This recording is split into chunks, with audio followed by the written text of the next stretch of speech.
She didn't raise her voice. She didn't even flinch when the gun fired. But the world would remember the quiet woman with the Kanandi, the dog who never left her side. What they saw was an old black woman. What they didn't see was a Supreme Court judge who'd written decisions that changed the course of history. And this wasn't the end of her story. It was the beginning of a reckoning. Asterisk, the sun rose softly over Larkwood Park, its golden light filtering through rows of maple and beech trees, now turning their coats for autumn. The neighborhood was still waking, some to yoga mats on their porches, others to the hiss of espresso machines and podcast voices bleeding from open windows. Down the curved trail that wound like a ribbon through the park walked Evelyn Aura James, leaning lightly on a carved cane of dark rosewood. A thin scarf wrapped around her neck caught the breeze as she moved, elegant in motion, deliberate with each step, not from fragility, but from ritual. Beside her, trotting with quiet attentiveness, was Marley, a large, intelligent Belgian man with a calmness that belied his strength. He wasn't just her companion, he was her protector, her walking partner, and the silent keeper of more stories than most people would believe. Evelyn had taken this walk nearly every morning for 8 years. The path was familiar, the pace was comforting, but today, something felt slightly off, like a violin string tuned just a bit too tight. She passed the new artisan juice stander, recent addition from the neighborhood's revitalization committee, and nodded to a jogger she didn't recognize. The park had changed. It used to smell like charcoal grills and sound like old jazz radios drifting from boomboxes under shade trees. Now it smelled of lavender, oat milk, and carried the hum of Bluetooth speakers and dog training whistles. Evelyn noticed everything she always had: a life in the legal system, first as a public defender, later as a federal judge, and now, in her quiet retirement from the Supreme Court, had sharpened her mind into something like a blade.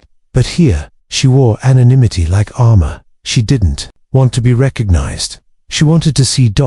And today, what she saw troubled her. Asterisk, a young white woman sat rigidly on a bench near the playground, scrolling one-handed through her phone, the other resting protectively over her toddler's stroller handle. Evelyn felt the stare before she even reached the curve in the path. Marley, sensing her pause, slowed and glanced back. The woman's expression shifted the moment their eyes met, her jaw tightening, her hand dipping into her bag. Evelyn nodded courteously, as she always did. She walked with grace. She projected calm. Marley remained leashed, focused, and composed. Still, the woman's fingers moved with urgency now. Her lips moved soundlessly. Her eyes did not leave Evelyn's face. Then came the whisper, sharp, barely audible. He growled, "I heard it. That dog is dangerous." Marley had made no sound. Before Evelyn could pass fully beyond earshot, she heard the phone call begin. "Yes, 911. There's a large, aggressive dog near the playground. It looks off-leash. The owner, well, she's acting suspiciously. I don't know. She's old. Maybe unstable." Evelyn exhaled slowly, not surprised, just tired. Asterisk, exactly 9 minutes later, 2 officers arrived in a cruiser that cut sharply across the bike path. The tires skidded on damp leaves, and the loudspeaker barked, "Ma'am, stop right there. Keep your hands visible." Evelyn had just reached the edge of the rose garden. She turned calmly. Marley sat obediently at her left side, leashed, alert, completely still. "Is there a problem, officers?" she asked, her voice smooth and firm. The younger of the 2 officer Reed stepped forward, one hand already drifting toward his holster. "We got a report of an aggressive animal. You matched the description." Evelyn glanced at Marley. "He's trained. I'm walking in accordance with city leash laws. He hasn't made a sound." The second officer, Harrison, older, with more time on the job, seemed hesitant. "Looks like he's under control to me," he muttered. But Reed wasn't listening. He was focused on Marley, not on Evelyn's steady demeanor, not on her age, her cane, or the dog's calm posture, just the potential for threat. Marley didn't move, but Evelyn saw the Flickerite's nerves overriding his reason, and then it happened. A sharp sound split the morning air. Asterisk, the gunshot echoed through the park like thunder. Birds burst from the trees in startled clouds. A child screamed. Evelyn didn't move. Marley collapsed at her side. There was no chaos, no shouting, just silence, thick and unnatural. The leash, still in Evelyn's hand, hung limp like a forgotten ribbon. Red shouted something about feeling threatened, about protocol, about the dog's posture, But Evelyn said nothing. She knelt gracefully, as if she were bowing in court, to rest her hand on Marley's still warm back. A quiet strength radiated from her. She did not scream. She did not argue. She stood, looked directly at the officers, and said only this: "You have made a mistake that will follow you for the rest of your life." And then she turned, cane in hand, and walked away, leaving behind a trail of witnesses, a crowd gathering, and the first sparks of a story that would ripple through the nation. It was only hours later, when a reporter caught wind of the incident and began to investigate, that her name resurfaced. Evelyn Ora James, former U.S. Supreme Court Justice, civil rights pioneer, recipient of the Presidential Medal of Freedom, author of landmark decisions reclaiming justice in America. The officer had not recognized her, but the world would. They didn't know her name when she walked away, but by that afternoon, her face was on every news feed between the coasts. The image was simple: a still photo of a composed elderly woman in a slate-gray scarf, walking out of a park alone, a leather leash dragging behind her. What struck viewers most wasn't the absence of the dog, it was the presence of something else: dignity, poise, the kind of calm forged over decades, not days. She didn't need a headline to say she was important. The photo said everything. By sundown, Evelyn's phone was vibrating steadily on her kitchen table, lighting up with calls from journalists, old colleagues, former clerks, senators. A few calls she ignored, a few she returned, but one she answered with a trembling sigh and a long pause before speaking. It was from a law student named Erin. He had never met her, but had once written a thesis about her pivotal dissent in the civil liberties case Burrell v. Dalton. His voice shook as he introduced himself. I don't know if you'll remember the case, ma'am," he said. "I remember every word," she replied. "That was the case that taught me silence can be louder than shouting." He didn't know what to say to that. In the quiet between them, Evelyn gently picked up Marley's collar from the kitchen counter. It still smelled faintly of cedar and warmth. Her hands stayed there for a moment longer than necessary, as if waiting for something to return. That night, she didn't cry. Instead, she opened a drawer in her study and pulled out an old fountain pen, one she hadn't used in years. She uncapped it, paused, and began to write. It started with a single sentence: "The law, when wielded by fear, ceases to be protection and becomes weaponry." She stopped, set the pen down, and closed her eyes. This wasn't about the dog. It was about all the quiet dismissals that came before it. All the misread glances, the erased names, the soft discrimination that wears a polite smile and walks in new shoes down old streets. They had looked at her and seen only what they expected, but she had learned long ago: expectation is not truth. It is assumption wrapped in convenience. The next morning, the first editorial broke. It was written by a young journalist from the Atlanta Herald, who had covered her retirement ceremony years ago and remembered how she declined all interviews. He titled the piece simply, "They didn't know who she was, but we should have." It wasn't just about Evelyn. It was about what she represented.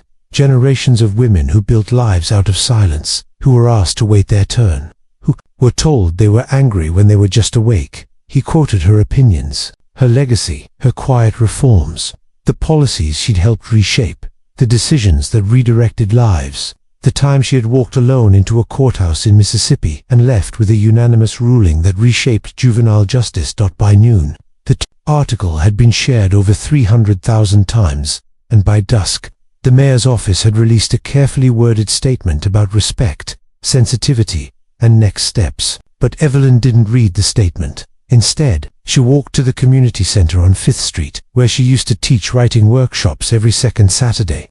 The building hadn't changed much. The bricks were still painted that hopeful, sun-faded yellow. The front steps still creaked. Inside, she was greeted by Lucia, the center's director, who reached out with open arms before pausing awkwardly, unsure what to say. "May I hug you?" Lucia asked gently. Evelyn smiled. "Yes, but only if you make me tea after."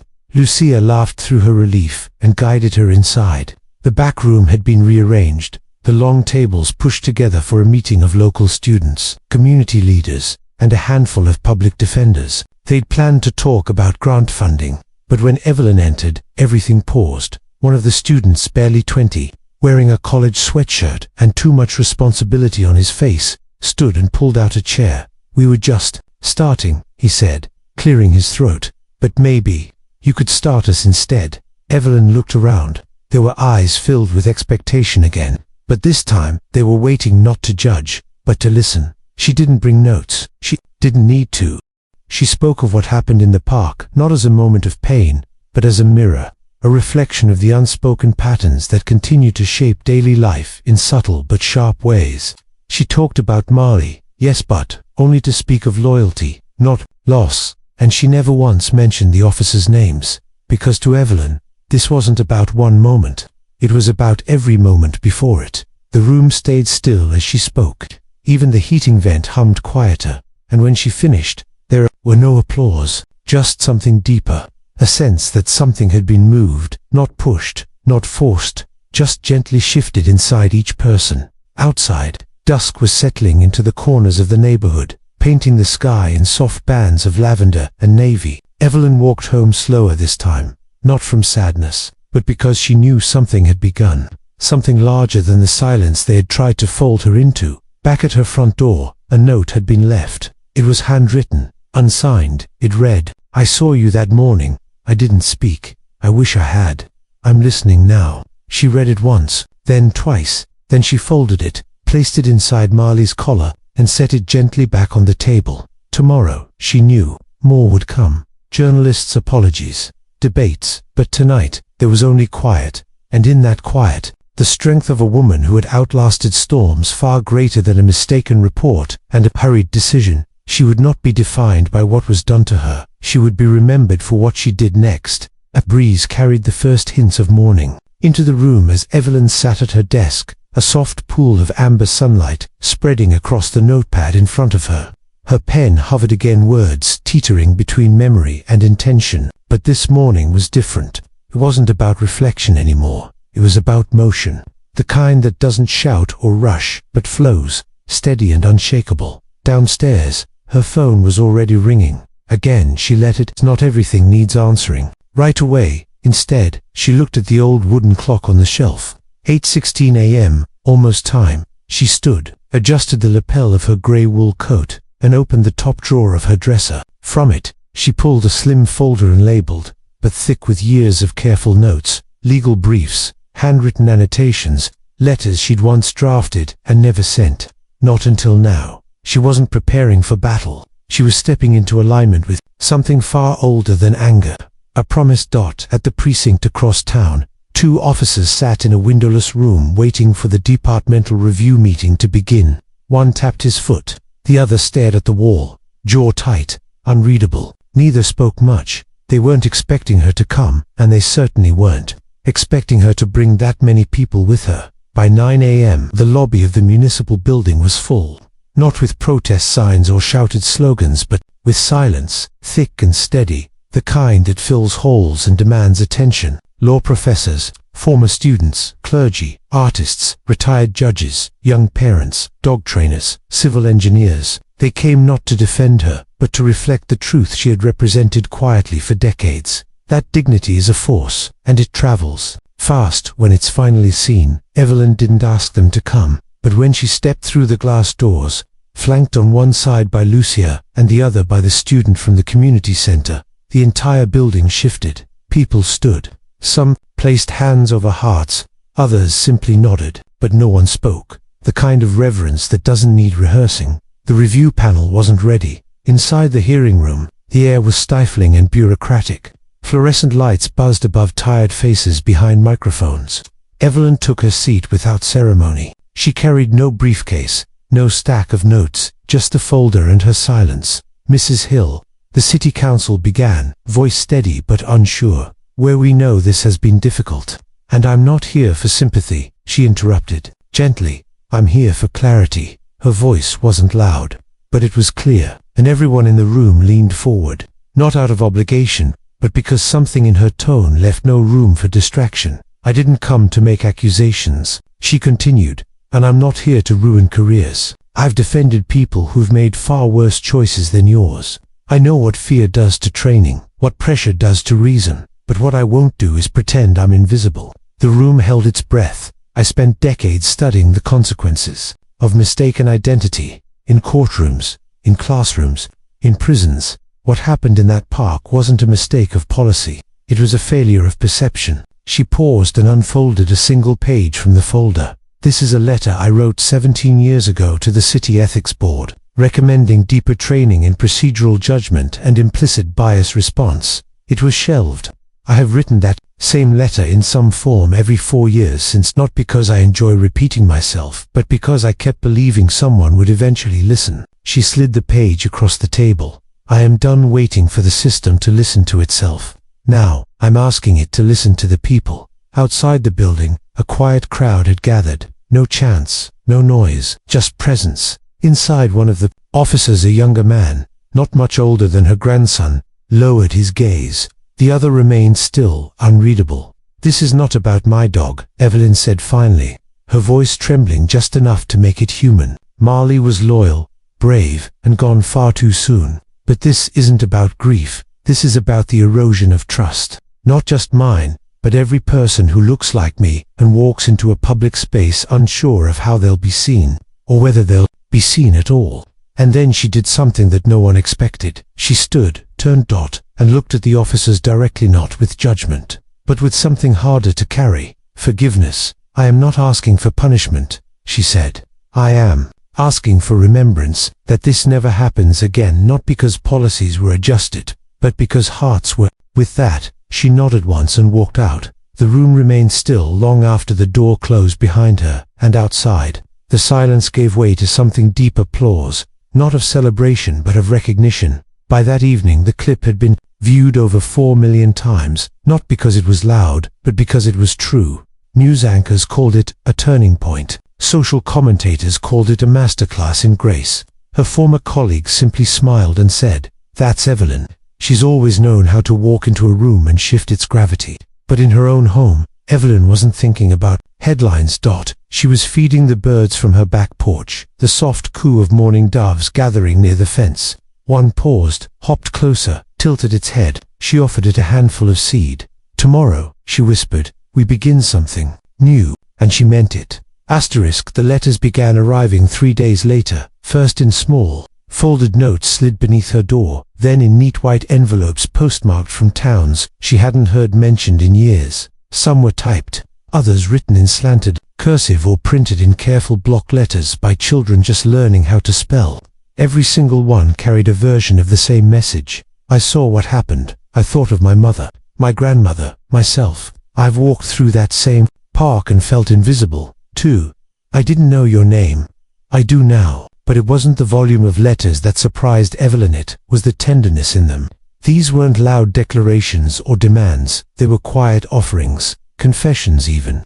A retired nurse who wrote about being mistaken for a home aide in her own apartment building, a 12-year-old who said he'd drawn a picture of Marley and taped it to his school locker, a widower from Chicago who had lost his dog last winter and wrote simply, "I understand." Each letter Evelyn opened was like a window into someone else's hidden ache, and somehow they made the silence in her home feel less hollow.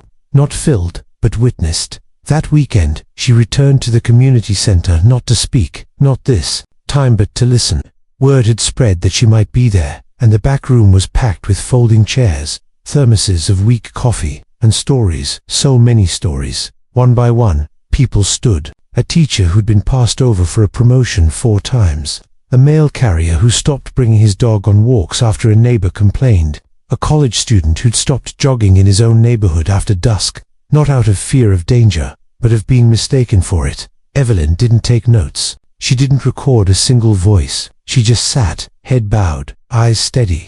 Because sometimes the most radical thing you can offer someone is uninterrupted attention. But just when the room began to settle, the last speaker rose. She was quiet. At first, so much so that people leaned forward to hear her. "I was the one who called," the woman said, her voice trembling. "That day in the park, I was scared. I thought." She stopped, exhaled hard, and looked directly at Evelyn. "Didn't see you. I saw a story I'd been told too many times, and I never stopped to question who you really were." A sharp stillness held the room. Evelyn didn't flinch. She didn't turn away. She nodded. The woman continued, barely above a whisper now. "I've never apologized to someone like this before. I thought it would feel heavy, but now I think it should." No one clapped, no one interrupted. They just watched as Evelyn slowly stood, crossed the room, and took the woman's hand. No words exchanged, just the grip of shared recognition, because healing doesn't come from perfectly crafted apologies. It comes from being brave enough to face what's uncomfortable and stay. That night, Evelyn didn't sleep right away. She sat by the window, Marley's collar on the sill beside her, watching the moon thread silver through the branches of the old sycamore out front. She thought about justice, not the courtroom kind, but the quiet kind, the kind that lives in acknowledgement, in unlearning, in turning toward people instead of away. In the days that followed, a local historian invited her to record an oral history for the university archives. A podcast host asked for an interview. A neighborhood group proposed renaming the park after her. She thanked them all kindly, declined the naming, accepted the conversation, because Evelyn didn't want a statue or a ceremony. She wanted people to start asking better questions. Not just, what happened, but why did we assume what we did? Who told us that? And what stories never got told? One afternoon, as she walked back from the post office, a young girl stopped her on the sidewalk, barely 10, backpack slung over one shoulder, gap in her front teeth. "You're the judge, lady," the girl said, not as a question but a statement of fact. Evelyn smiled. "I was." The girl tilted her head. "What are you now?" Evelyn paused, then knelt down so they were eye level. "Now," she said, "I help people remember who they are." The girl nodded solemnly, as if understanding more than her years should allow. "That's a good job," she said. "I think I want to do that, too." And just like that, the conversation that had started with grief had folded into something else. Legacy, the kind not carved in stone, but planted in hearts. Later that week, Evelyn began work on something new, a project with local schools called the Listening Chair. One chair, passed from class to class, community to community, where anyone could sit and speak about fear, about hope, about being misunderstood. The rule was simple. If someone was in the chair, everyone else had to listen without interruption, correction, or comment. It was radical in its simplicity, and it caught on faster than anyone expected. By the end of the month, the listening chair had made its way into senior centers, libraries, court waiting rooms, and with it came the ripple Evelyn had quietly hoped for. Not outrage, not pity, but a shift toward stillness, toward grace, toward courage that doesn't shout, just listens. Because sometimes the most powerful change begins not with answers but with the right to be heard.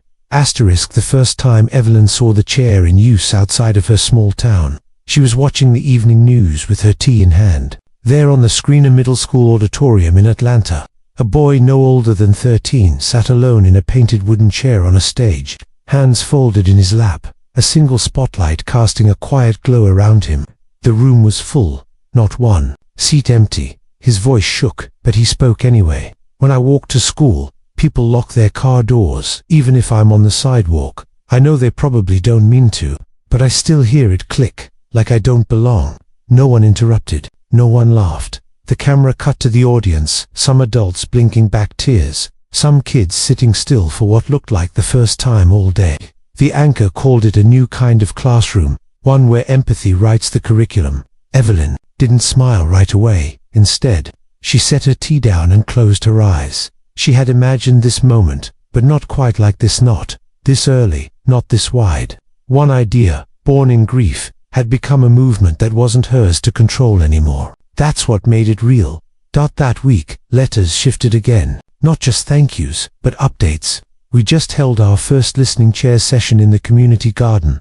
The library's dedicating a corner for it every Saturday now. My son sat in the chair today and told us he misses his dad." None of us had ever heard him say it out loud before. Even a prison warden from Oregon wrote, "We built one in the rec hall. First time I've seen silence treated with respect here."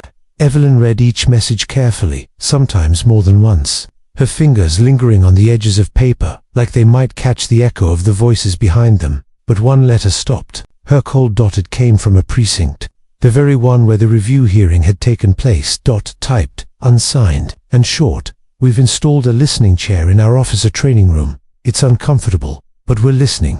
She read it 3 times. No signature, no name, but it said everything. Because silence, when sincere, sometimes speaks louder than apology. That night, she opened her window to let in the summer breeze. The cicadas had returned, droning low like a choir of memory. Somewhere in the neighborhood, a dog barked, not Marley's voice, but familiar enough that she didn't flinch. She just listened outside. The wind rustled through the trees, and Evelyn sat in the dark for a long time, wondering what Marley would have done if he'd seen all this unfold. He would have waited, quietly beside her. He would have stayed. The next morning, she took a phone call from a city planner in Boston. They wanted to integrate listening chair circles into their urban parks program, not just for children, but for adults, seniors, city workers, anyone who needed space to speak or space to hear. Is this still your project? The woman on the phone asked. Evelyn thought for a moment, then smiled. No, she said, it never was just mine. That's how I know it's working.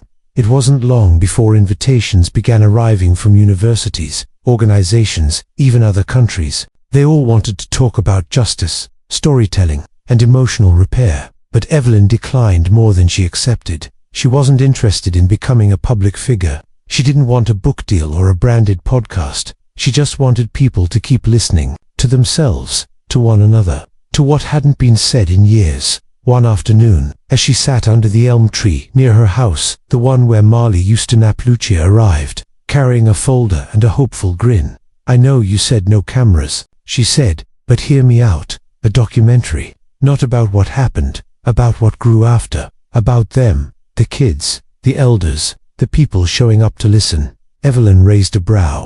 You want to film the silence? Lucia nodded, almost shyly. Yeah, I think the world's forgotten how powerful it is. That gave Evelyn pause, not because she doubted it, but because she finally saw that the story wasn't about her anymore. It was about what lived in the spaces she'd cleared. Later that week, Lucia returned with a film crew of 4. No boom mics, no glam lights, just soft cameras and reverence. They filmed people sitting in the listening chair. No interviews, just presence. A father who missed his son. A girl who forgave her sister. A woman who had never said out loud that she was scared to walk alone at night until now. They didn't title the film right away, but Evelyn suggested one word that had lingered with her for weeks, unsaid. The premiere was small, held in the local library auditorium, but word traveled fast. The film didn't go viral, it went vital, passed from community to community like a whispered reminder. We all have stories that ache to be heard, and change begins where listening begins. As summer tipped into fall, Evelyn walked through Danar Park again. She stopped at the spot near the elm tree, the one where it had all started. The playground still echoed with children's laughter. The bike lane still glinted with morning light. But something was different now. There was a new bench there. Simple, wooden, curved just slightly to invite conversation. No plaque, no memorial dot, just a message carved along the edge. You're safe to speak here. She sat for a long time.